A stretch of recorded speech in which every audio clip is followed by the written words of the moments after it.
Bienvenidos y bienvenidas a una nueva edición de Notables. Hoy conoceremos a un luchador incansable de la escritura y la lectura, seguidor de las enseñanzas de Simón Rodríguez. Se trata de Juan Antonio Calzadilla Arreaza, quien desde niño conoció el mundo a través de la literatura. Bueno, yo nací en Caracas en 1959.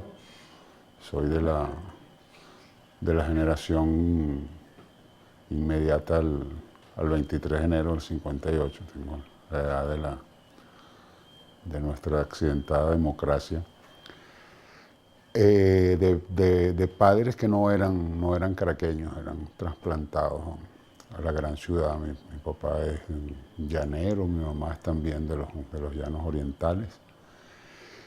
Y mi infancia transcurrió principalmente en Caracas, parte en Mérida, parte en Maracaibo. Mi papá se desplazaba mucho, eran los años duros, políticamente hablando, ¿no? La década del 60. Creo que fui un privilegiado en cuanto a la formación estética y a la formación política, puesto que era una familia artística. Yo crecí entre las reuniones del Techo de la Ballena y los manifiestos poéticos, los escritores. Su infancia transcurrió entre las letras y los juegos con sus dos hermanas. Fue el único hijo varón y primogénito, condición que ahora considera privilegiada. Bueno, le da a uno un cierto carácter tutorial, pues de capacidad de aconsejar, en cierto modo proteger, ¿no? Y a la larga, al cabo de los años, pudiera decirse que la relación casi se invierte, pues uno termina siendo más bien protegido por las hermanas se hacen maternales, se hacen directoras de familia y bueno, en el fondo al final termina siendo un poco uno consentido, respetado, que especialmente querido, ¿no? Su experiencia en la escuela fue difícil, pues desarrolló rebeldía a muy temprana edad y llegó a cuestionar incluso el modelo educativo de su época. Yo estudié siempre en escuelas públicas, era una línea pues, de la familia. Bueno, con dificultad, era muy inteligente, pero en buena medida era inadaptado, en el sentido de que, bueno, viniendo de una familia con tanto manejo del universo cultural, del conocimiento, etc., había un sentimiento pues, de extrañamiento, de extrañeza en medio pues, de un sistema escolar que todavía estaba o que ya estaba en proceso de deterioro, ¿no? Que llegaría a sus peores consecuencias hacia los años 80, 90. Sin embargo, salía bien parado gracias a esa propia inteligencia que me permitía en los últimos momentos remontar la materia trazada y asimilar rápidamente las cosas que había descuidado a lo largo del año. Creo que el tiempo que hubiera debido dedicarle al trabajo escolar se lo dedicaba a mi propio trabajo de formación. Esto quizás marcó su búsqueda de un pensamiento crítico e irreverente con respecto a las clases que recibía. Así que prefirió quedarse en casa leyendo libros de filosofía, perdiendo su año escolar. Pero encontró un profesor que encauzó su adolescencia. Fue el profesor, recuerdo su apellido, profesor Osuna, era un viejito de cabello blanco, así de la vieja guardia, que conocía a los poetas de comienzo del siglo XX. Y fue gracias al profesor Osuna que yo descubrí la métrica castellana, descubrí la poesía como disciplina, como objeto de conocimiento. Y gracias a eso pues, pude entrar en el desarrollo normal del bachillerato, entender cuál era el propósito de los programas, cómo había que someterse a una disciplina de aprendizaje, un proceso que iba por pasos y que exigía dedicarse a ciertas cosas que a lo mejor no le interesaban a uno en lo inmediato, pero que formaban parte del camino, ¿no? Calzadilla promueve la lectura colectiva a través de sus talleres de escritura creativa, invocando al maestro de Bolívar, cuando profesa que leer es resucitar ideas sepultadas en el papel. Juan Calzadilla Arreaza comenzó su exploración a la lectura a través de autores como Nietzsche. Por esta razón, decidió estudiar filosofía en la Universidad Central de Venezuela en 1978, estudios que no culmina por una oportunidad de asistir como auditor libre a cursos de Michel Foucault y de Gilles Deleuze en Francia, influencia que mantiene aún en sus líneas. De manera que sin haber terminado la licenciatura en la Central, pude viajar a Francia, gracias a una bolsa de trabajo que me concedió el CONAC, que para entonces existía todavía, y allá tuve oportunidad de asistir a los cursos tanto de Deleuze como de Foucault. Completé la licenciatura en la Universidad de Nanterre, y estuve alrededor de 4 años en Francia, de modo que regresé en el 85 acá, sin ninguna ganas de volver a la Universidad Central, que para entonces ya estaba todavía más deteriorada y más degradada políticamente, aún más que en el 78, cuando la había dejado, ¿no?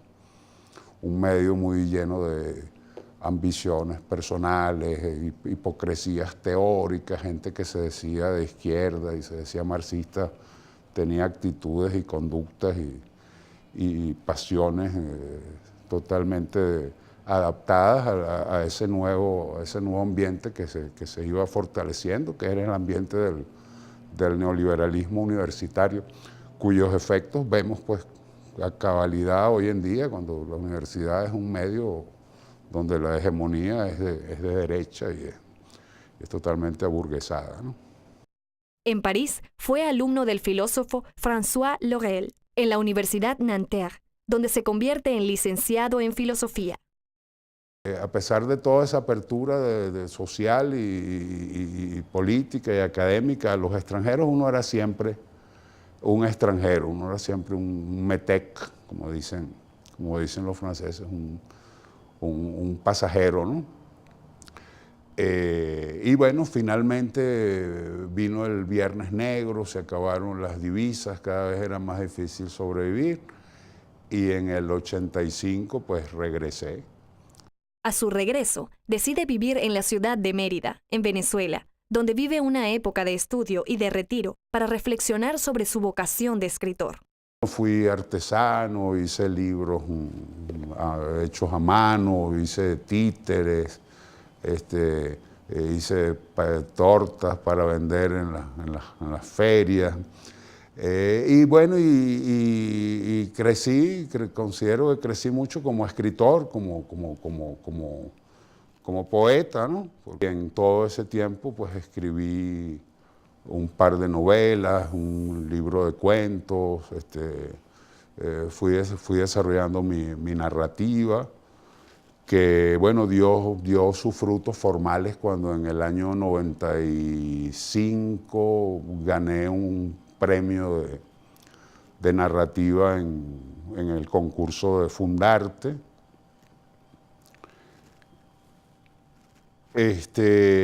Y bueno, en el 95 aproximadamente regresé a Caracas, un poco con el aval de haber escrito esos libros, de haber ganado ese premio. Es hijo de Juan Alberto Calzadilla, quien perteneció al grupo El Techo de la Ballena, una iniciativa literaria para impulsar visiones vanguardistas, enfocadas en el surrealismo, con una militancia activa y contestataria, producto de la efervescencia política y social de los años 60. Mi primer libro, que escribí yo a los 19, publiqué a los 20 años, Requiem a Traición, era un libro escrito justamente en esta tónica. La escritura automática surrealista consiste en dejar que la expresión y los contenidos que uno pueda tener represados, liberándolos de toda vigilancia de la conciencia, que es la que se traza pautas y propósitos, esa expresión liberada se manifestaba directamente en el papel sin ninguna limitación, sin ninguna coerción. Dejando expresar, bueno, lo que había, lo que la situación social y política y cultural me pedía a mí que expresara una gran inconformidad, una gran desazón, una necesidad de resistencia, de imprecación a todos los obstáculos que se le ponían justamente a la expresión de la sociedad y a la expresión del ímpetu juvenil. Calzadilla es colaborador del Consejo Nacional de la Cultura y facilitador en el proyecto de promoción de la lectura Leer es Entender. Esta institución desarrolla actividades para motivar a la comunidad a la escritura. Yo soy autor de unos módulos de expresividad literaria y de lectura que ponen en práctica toda esta metodología de la liberación expresiva, ¿no? Usted quiere expresar, no exprese las formas establecidas, rompa con toda forma y encuentre su propia expresión. Pero es difícil, encuentro que es difícil, por ejemplo, hacer un taller de ensayo cuando no hay una necesidad de expresar ideas, de formular y organizarlas, ¿no?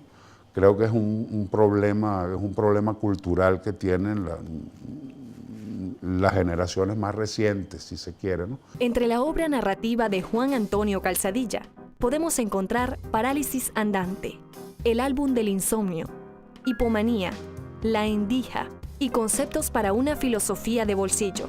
Su libro El juego de los aparatos recoge algunos de sus ensayos dispersos, pero su más reciente libro realza la labor de Simón Rodríguez como maestro y filósofo. Me dediqué entonces a recopilar textos, a leer sistemáticamente y a digamos, concebir el libro de Robinson, que es un libro muy modesto, que tiene por subtítulo Un camino hacia la lectura de Simón Rodríguez. Es un libro, no es un ensayo erudito sobre Simón Rodríguez, es una facilitación para que leamos a Simón Rodríguez, que es además una de las tres raíces del proyecto político, y que por nuestro propio descuido filosófico, nuestra propia diversidad e inconstancia, que es muy característica de Venezuela, tenemos abandonado, pues tenemos abandonada la raíz filosófica, ¿no? Simón Rodríguez era el irreverente, el marginado, el loco, el bohemio, el amigo cercano de Bolívar. Era más un personaje como de leyenda, ¿no? Y la lectura era una lectura muy difícil, porque la escritura de Simón Rodríguez es difícil justamente por ser demasiado auténtica, demasiado espontánea, ¿no? Simón Rodríguez mismo pedía disculpas por haberse dejado arrastrar por sí mismo, por su propia libertad, pero que él no podía expresarse sino así. Actualmente, Calzadilla es educador del Centro Nacional de Historia y coordinador editorial de la revista Memorias de Venezuela, donde se rescatan pasajes históricos del país que permanecían en claustro, para recordarlos y mantener lo que nos marca como venezolanos y venezolanas. En perspectiva. Juan Calzadilla, padre, considera a su hijo como un estudioso constante, que siempre lo sorprendió con su gusto por la lectura. Juan Antonio es un filósofo. Fíjense que yo recuerdo que a los 12 años yo lo encontré leyendo libros de Kafka y de Dostoyevsky. Y yo me sorprendí mucho y le dije, chico, ¿y tú lees esos libros a esa edad? Entonces, no, yo los entiendo. Y yo tenía unas libretas donde a su vez escribía, siguiendo el modelo de esos grandes escritores. Y por supuesto de ahí viene toda una trayectoria de lector que lo lleva pues luego a conectarse con el estudio de los filósofos. Antonio es quizá uno de los mejores conocedores de la obra de Baruch Spinoza, aquí en Venezuela al menos, no sé, en otras partes. Fue un gran estudioso de la obra de Nietzsche y últimamente pues, se ha dedicado a la filosofía latinoamericana con muy buenos resultados a través de los libros que se le están publicando. La familia se siente muy orgullosa por tener una persona como Juan Antonio, que según mi opinión está contribuyendo mucho a los cambios que se están dando, pues, aportando ideas, aportando pensamiento crítico y sobre todo pues, a través de los módulos de creatividad y escritura creativa que están impresos en el libro para las bibliotecas de los consejos comunales. Y ahí el módulo de lectura que él escribió tiene muchísimo éxito porque está dando muy buen resultado a nivel de las comunidades. Yo por lo menos me he acercado más a él desde que he entrado en ese mundo de la lectura y de la literatura, ¿no? Él siempre, por más simple que fueran mis preguntas, siempre las acogió bien desde un primer momento, ¿no? También me ha servido de ayuda para dirigir mis lecturas, ¿no? Cuando tengo algo que hacer con referencia, por ejemplo, a las emociones y los sentimientos, ¿no? Él me recomienda textos, quién habla de eso, quién no habla. Más o menos me ayuda a entenderlo. Él para mí representa algo como casi una figura inconsciente, ¿no? de lo que significa la literatura, ¿no? de la complejidad y del ver más allá, quizás, ¿no? Y ahora, en una palabra, conoceremos más sobre Juan Antonio Calzadilla Arriaza. Un escritor. Cervantes. Una frase. Piensa en todos para que todos piensen en ti. Un lugar. La Laguna Negra de Moncubají. Un libro. El Don Quijote. Un líder. Bolívar. Un maestro. Deleuze. Un dolor. Los genocidios, el genocidio indígena, por ejemplo, el genocidio del 27 de febrero. Una alegría. El referendo del 2005. Un triunfo. La batalla de Ayacucho. El olor de su infancia. Olor a tierra mojada. Un pintor. Mira, un pintor, nuestro gran salvaje, Armando Reverón, ¿no? Y no solo por la pintura, sino por su vida y su personalidad, ¿no? Por su entrega a las letras y al rescate de nuestra memoria histórica, por el despertar de aquellos que se atreven a escribir por primera vez sus pensamientos, sube a la galería de notables este escritor, quien revive a través de sus letras la historia que nos identifica como merecedores de esta patria soberana.